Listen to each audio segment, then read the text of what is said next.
Unidad de cuidados intensivos neonatales. ¿Sí? Me siento yo allá también. Ya acá.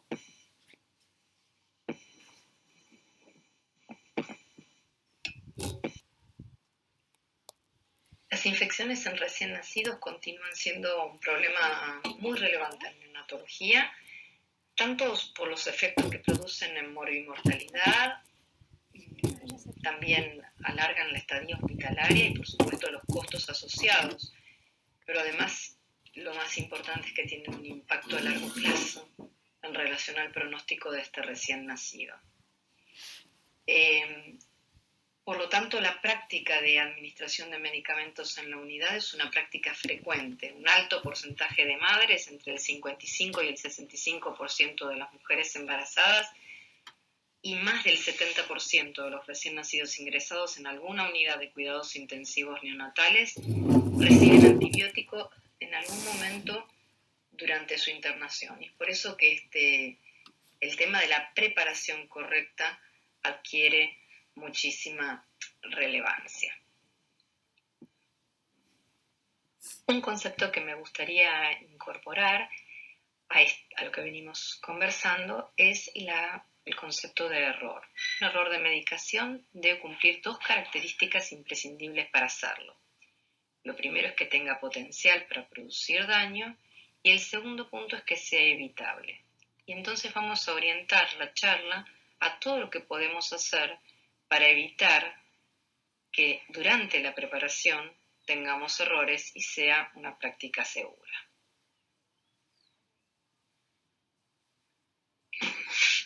Todos conocemos los 10 correctos en la administración de medicamentos, propiamente dicha, pero el proceso en el cual estamos implicados, básicamente las enfermeras, son dos. Uno es la preparación y otro es la administración propiamente dicha.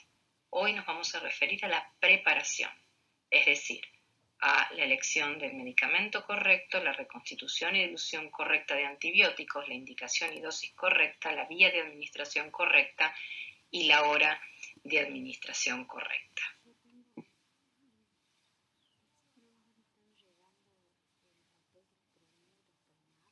Entonces, ya estamos centrados en el periodo de la preparación de medicamentos. Si buscamos en la literatura, la cantidad de errores que se producen en este periodo es aproximadamente el 60%. Es decir, hay un 60% de errores en medicación que se producen en el periodo en que estamos preparando la medicación y 40% en la administración.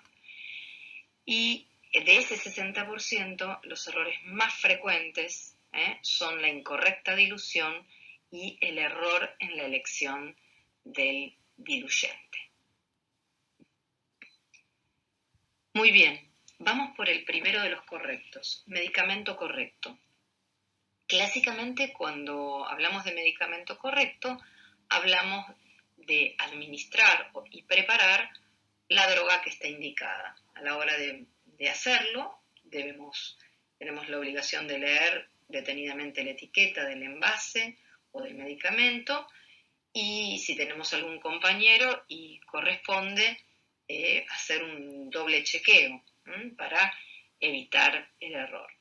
Pero yo quiero ir un poquito más con los antibióticos y creo que cuando hablamos de medicamento correcto tenemos que también conocer cuál es la razón por la que fue indicado ese antibiótico. Es decir, si fue indicado en forma profiláctica, por sospecha de sepsis, o fue indicada en forma terapéutica.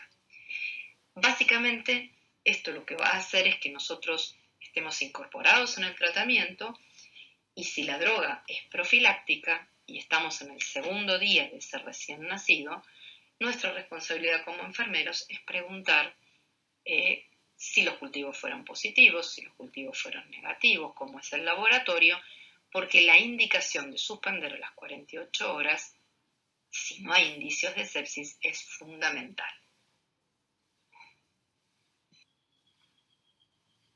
Hay una preocupación enorme en el mundo debido al uso irracional de antibióticos en el recién nacido y en el adulto.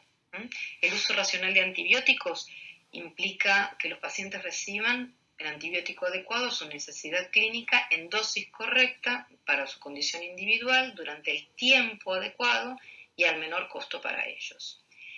En el recién nacido, la exposición prolongada a antibióticos, y por eso cuando hablo de medicamento correcto, creo que también hay que incorporar el concepto de por qué está indicado el antibiótico. Durante el periodo neonatal se asoció con morbilidad asociada como candidiasis, enterocolitis necrotizante, sepsis, displasia broncopulmonar, retinopatía del prematuro, aparición de microorganismos multiresistentes, alteraciones en el microbioma intestinal, aunque la droga hubiera sido dada durante el embarazo, y por sobre todo el aumento de la mortalidad.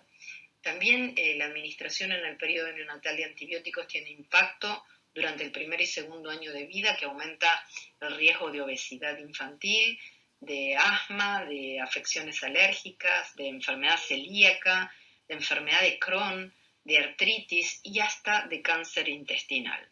Con lo cual, el esquema antibiótico debe estar incorporado a nuestra práctica como enfermeras. Un estudio interesante es el realizado por Astorga y colaboradores, donde relatan una experiencia interesante. Hicieron un estudio observacional e introdujeron un autostop en la indicación de antibióticos.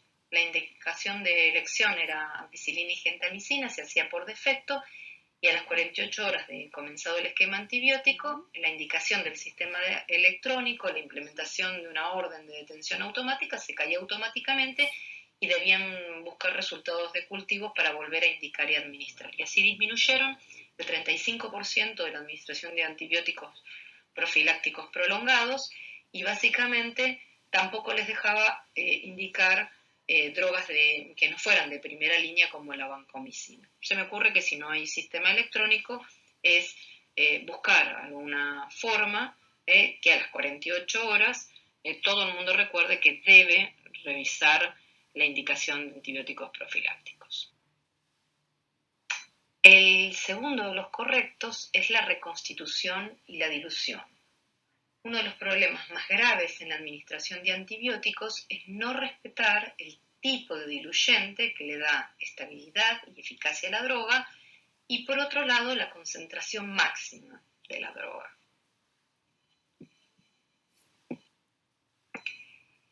Este también es un interesante estudio hecho, es un juego de palabras, la dilución no es la solución. Esta es una publicación de este año, donde la autora lo que hace es explicitar cuáles son las creencias que tienen las enfermeras respecto a la dilución de drogas. Y básicamente lo que dice es que más dilución no es mejor. Hay una creencia que cuanto más diluido, menos efecto adverso tiene el antibiótico o menos lesión local.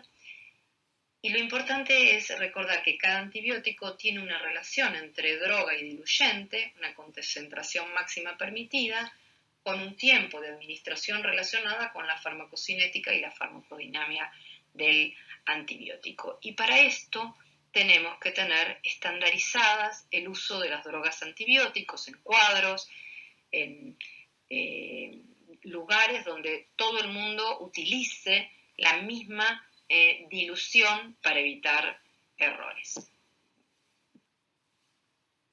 Realmente hoy hay muchísima evidencia disponible y disponible en forma electrónica para poder consultar las diluciones, la estabilidad, la compatibilidad.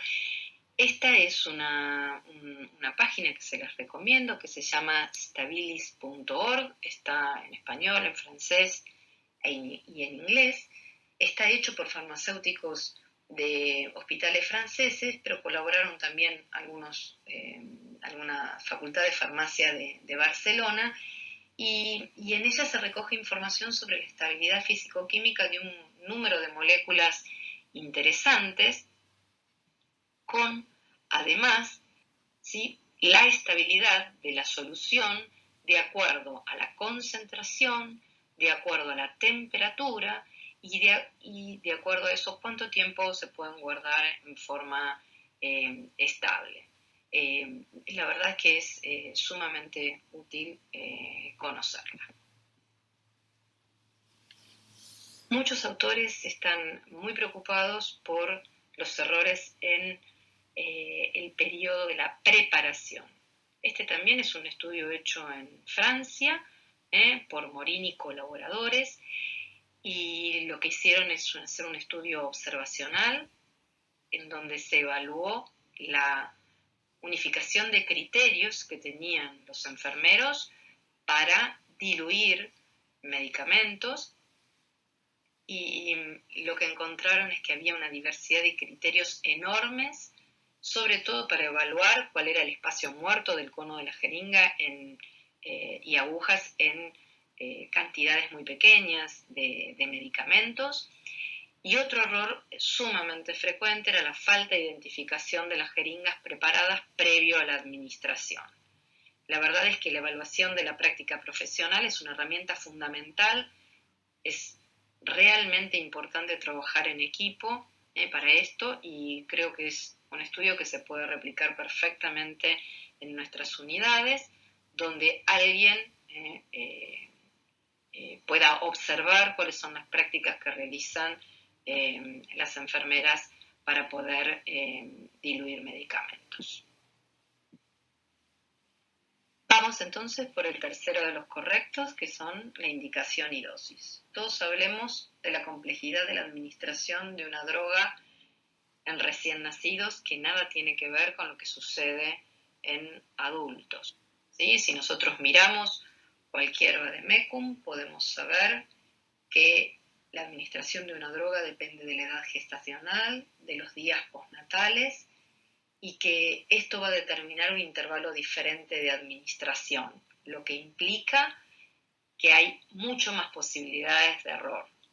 Además, las drogas, por ejemplo la vancomicina, que lo estoy poniendo en el slide, para poder hacer una correcta administración necesitamos hacer por lo menos 2 diluciones con el uso de mucho material descartable, y es recomendable para los antibióticos tener, por supuesto, jeringas prellenadas donde la dilución sea estándar y donde haya menos posibilidad de error, debido a que lo único que hacemos es tomar la dilución ya realizada en forma estándar.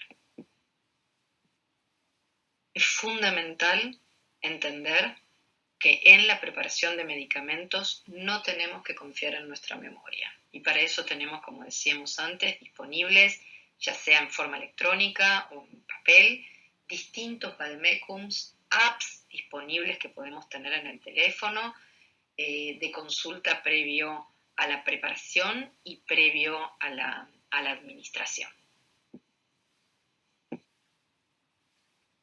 Vamos entonces por el siguiente correcto, que es la vía de administración.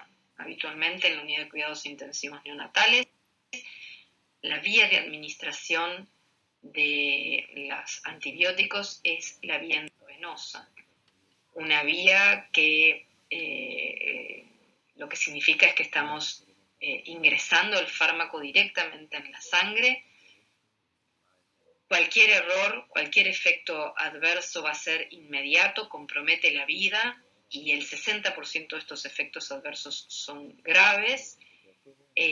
Los antibióticos tienen un estrecho margen terapéutico, y es frecuente que haya errores en los sistemas de administración. Si bien no es el tema, la verdad es que tenemos que tener en cuenta la elección de la vía. Por otro lado, este es un estudio que me gustaría compartir con ustedes, donde tanto en la prescripción como en la preparación y en la administración se usan etiquetas prediseñadas para prevenir errores, y lo que hicieron en esta unidad en Chile es hacer un etiquetado de acuerdo al tipo o el grupo de medicamento. En el caso ahora que nos estamos refiriendo a los antibióticos, todas las vías y todas las jeringas prellenadas tenían un sticker color amarillo para identificar cuál era la acción de la droga. Y lo que ellos obtuvieron es que los errores en medicación en la población de estudio, la verdad es que tuvieron una disminución en los errores importantes porque básicamente facilitan la identificación del acceso correcto de la línea invasiva, y la verdad es que tanto en la fase de preparación y administración fue muy efectivo. También podemos pensar en hacer estas etiquetas prediseñadas con telas adhesivas de distintos colores, que son bastante económicas y que pueden disminuir la vía de administración y el efecto sea no el esperado. Comparto con ustedes otro estudio hecho en 10 unidades españolas de neonatología. Y bueno, este estudio evaluó las tasas de error en la preparación de medicamentos intravenosos a la cabecera de la cama, es decir, realizado por enfermeras, contra versus la tasa de errores de la preparación en un servicio de farmacia hospitalaria. Los errores de cálculo fueron mucho menores cuando se hicieron en forma estandarizada y donde todo el mundo utilizaba la misma concentración máxima. Y básicamente, si bien había errores en ambas poblaciones, era mucho menor cuando se preparaban estas soluciones en la farmacia hospitalaria. Y finalmente, el último de los correctos, la hora de administración. Es una variable a evaluar muy importante cuando se administran antibióticos. Comparto con ustedes un extracto del documento de la cirugía segura salvavidas referida a la prevención de infecciones de herida quirúrgica, y lo que dice este documento es que la administración perioperatoria de antibióticos se hace en casi todos los países desarrollados y en los países en desarrollo, pero básicamente no previene la infección asociada a la herida porque se hace o demasiado pronto o demasiado tarde o simplemente en forma errática. Es decir, que el horario en la administración de antibióticos tiene un impacto, en este caso referido a las infecciones de la herida quirúrgica. Y por otro lado, también comparto con ustedes un estudio sobre las interrupciones y la carga de trabajo durante el proceso de preparación de medicamentos, y el objetivo era investigar cuáles eran las razones por las que se interrumpía el proceso de administración y de preparación de medicamentos, y lo que los autores encontraron que durante la fase de preparación hubo más interrupciones que en el proceso de administración, que en general se debían a intercambios de información o conversaciones paralelas que suspendían la concentración de la enfermera, pero que básicamente lo que hacían era interferir o aumentar la carga de trabajo del equipo de enfermería y repercutían en el horario de administración y en la seguridad de cuidado. Es decir, que también para poder administrar antibióticos debemos tener en horario, debemos tener un sector separado, preparado. Hay distintas formas de identificar a quién está administrando medicamentos con un chaleco, con una cinta y demás, pero el proceso de preparación para poder administrar horario no debería ser suspendido por ninguna otra actividad o intervención durante este proceso.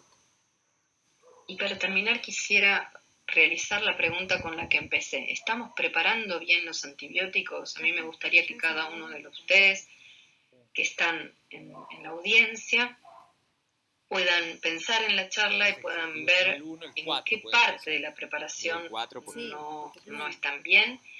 Y adhiero mis palabras a Albert Einstein, que si buscamos resultados distintos en la preparación de medicamentos, no tenemos que seguir haciendo lo mismo porque vamos a seguir cometiendo errores. Muchísimas gracias. De hecho, vos te vas de vacaciones y